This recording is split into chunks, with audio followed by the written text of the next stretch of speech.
No, I don't believe all sins are equal. Divide the question a little bit. There are some sins that God hates more than other sins.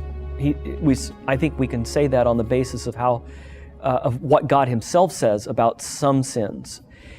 Typically, those are sins that affect more people, because God not only loves His own character, He also loves those whom He made in His image.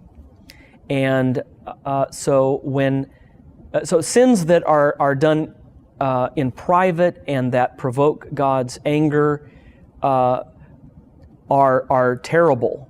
Every sin is worthy of condemnation, the sentence of death. Nevertheless, some sins are even weightier because they violate the image of God in other people.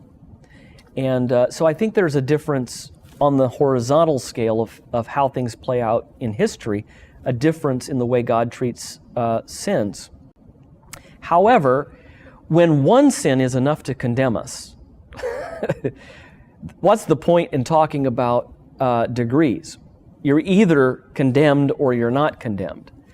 And the idea that in heaven there are different levels and in hell there are different levels descending down is more from Dante and popular lore than it is from the Bible. There's really nothing in Scripture that talks about the eighth floor being better than the third floor of heaven, and these circling rings of despair in hell getting worse and worse as you go down.